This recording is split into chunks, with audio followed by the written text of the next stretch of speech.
tunajifunza kutoka kwenye familia, kwenye hiyo taasisi. Tunajifunza maadili, tunajifunza lugha, tunajifunza heshima, tunajifunza nidhamu, tunajifunza ushirikiano. Kwa hiyo kama taasisi hii haitozingatiwa na wanataasisi wenyewe, basi jamii haiwezi kuwa bora na taifa haiwezi kupata maendeleo. Kwa hiyo niombe wananchi kwa ujumla wetu tuhakikishe kwamba kila mtu katika familia yake ahakikishe kwamba familia yake inakuwa ni familia bora. Na familia bora ni ile ambayo inahakikisha kwamba kila mwanafamilia anafaidika na chochote kile ambacho kinapatikana kwenye familia, lakini pia kuna amani katika familia hiyo na kuna ushirikiano. Tukifanya hivyo, basi familia zetu zitakuwa ni familia bora zaidi. Familia ni taasisi kama nilivyosema mwanzo, lakini pia kuna taasisi za elimu, kuna taasisi za dini. Kwa hiyo taasisi zingine zinazobaki zinavuna kutoka kwenye taasisi ya familia. Taasisi ya elimu inawapokea watoto wanaotoka kwenye familia. Wanategemea kwamba wale watoto wameshafundishwa mila nzuri na desturi nzuri, wamefundishwa ushirikiano, wamefundishwa heshima, ili nao waanzie pale kuwafundisha ile elimu ambayo wao wanategemea kwamba sasa wale watoto watakuwa kutoka kwenye familia kuingia kwenye jamii. Lakini pia kuna taasisi za dini.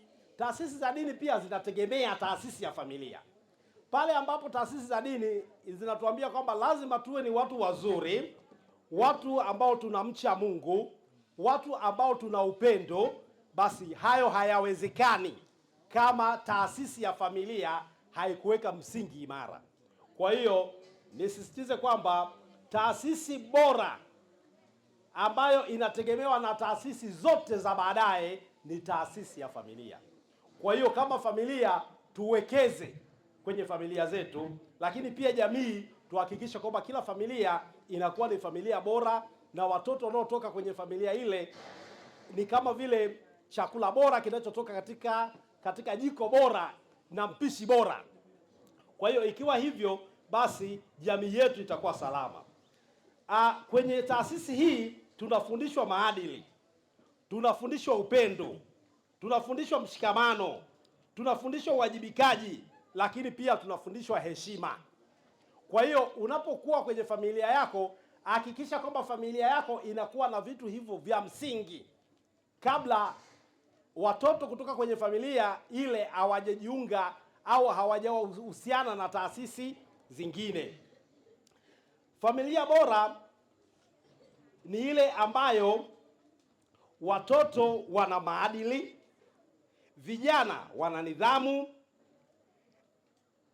lakini pia inashikamana na jamii, na hivyo kutengeneza taifa lenye amani, maendeleo na utulivu. Nafasi ya serikali na taasisi zingine zinaingia baadaye, lakini nafasi zao ni kufanya nini? Nafasi ya serikali pale ni kutoa elimu, lakini pia kazi yake ni kutoa huduma ya afya kwa kushirikiana na wadau wengine, lakini pia kutoa ulinzi kwa watoto kwa kushirikiana na taasisi zingine, lakini pia kupambana na ukatili wa kijinsia kama wale walivyosema wenzetu askari kwamba kuna dawati la jinsia pale katika vituo vyote vya polisi.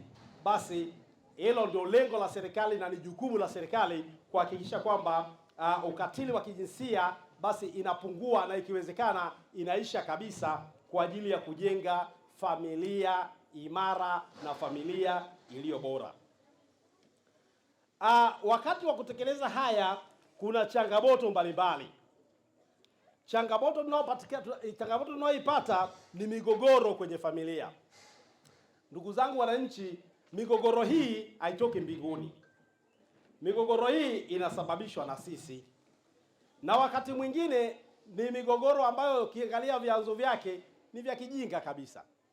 Mtu ametoka tu kule alikolewa, anafika pale, anabisha hodi, mtu amechelewa kufungua, alikuwa amelala usingizi, amepiga mlango, amevunja, ameingia ndani, anawapiga kila mtu mle ndani kwa sababu tu eti amelewa. Kwa hiyo mgogoro unaibuka hapo, mtoto amevunjwa mkono, mke amekimbia. Yaani ni mgogoro ambao chanzo chake ukiangalia basi haiwezekani kwa mtu mwenye akili kufanya kitu kama kile. Kwa hiyo changamoto tunayokutana nayo kwenye familia ni migogoro, lakini pia ukatili kwa watoto na wanawake. Hii imezungumzwa kwa upana sana na wenzetu waliotangulia, lakini ndugu zangu, swala la ukatili kwa watoto na wanawake siku hizi sio hivyo tu. Wakati mwingine kuna ukatili kwa wanaume. Kwa hiyo na nyie wanawake sasa, msije mkaiga mambo mabaya kutoka kwa wanaume. Kuwa katili sio jambo la kuiga. Kwa hiyo pale ambapo tunawahamasisha wanawake na watoto waliofanyiwa ukatili kufika kwenye vyombo vya sheria, lakini pia sasa hivi tuchukue nafasi hii kuwahamasisha pia wanaume wanaofanyiwa ukatili wa kijinsia waweze kufika pia katika vyombo vya serikali ili utatuzi wa tatizo uweze kupatikana. Lakini pia kuna malezi yasiyofaa. Nilikuwa nazungumza na gavana wakati hapa kwamba malezi yasiyofaa ni kama mduara. Sasa nani atakaye kuja kukata ule mduara? Kwa sababu mimi nimepewa malezi yasiyofaa na wazazi wangu, hivyo ndivyo nilivyokuwa, na mimi nikiwa na familia yangu natoa malezi yasiyofaa, na mtoto wangu atatoa malezi yasiyofaa. Nani wa kukata mduara huu ili jambo hili liishe? Huyo wa kukata ni mimi na wewe, wale ambao bado tuna familia, wale ambao tunasikiliza maneno haya kwamba kuna haja ya kuwa na malezi bora. Malezi bora ni yale ambayo yanakubalika na familia hiyo. Ubora wa malezi hakuna kipimo maalum, lakini kama jamii hiyo, kama familia hiyo inaridhika na kufurahia malezi ya namna hiyo, basi hayo ni malezi bora. Lakini malezi hayo yasije yakakwaza jamii nyingine ambayo pia ni jamii ya watu wastaarabu. Kwa hiyo malezi yenyewe ni lazima yawe malezi yaliyokubalika pia katika jamii husika. Matumizi ya madawa ya kulevya haya yamezungumzwa kwa kirefu sana na waliotangulia. Ndugu zangu, madawa ya kulevya ni shida kubwa sana katika jamii yetu. Lakini kwa sasa familia inabeba mzigo mkubwa sana wa matumizi ya madawa ya kulevya. Kwa sababu wale watoto au baba au mama ambaye ameanza kutumia madawa ya kulevya anakuwa ni mzigo kwenye familia hiyo, anakuwa ni mzigo mkubwa sana kwenye jamii husika, kwa sababu akitumia madawa ya kulevya uwezekano wa yeye kukamatwa ni mkubwa. Akishakamatwa basi nguvu kazi ya hiyo familia imepungua. Lakini pia hata ile sosiolojia ya mle ndani imepungua. Kama baba ndiye amekamatwa, nyumba hiyo haina baba tena. Kama mama ndiye amekamatwa, nyumba hiyo haina mama tena. Kama mtoto amekamatwa, nyumba hiyo huyo mtoto hayupo. Lakini pia kuna gharama za kifedha.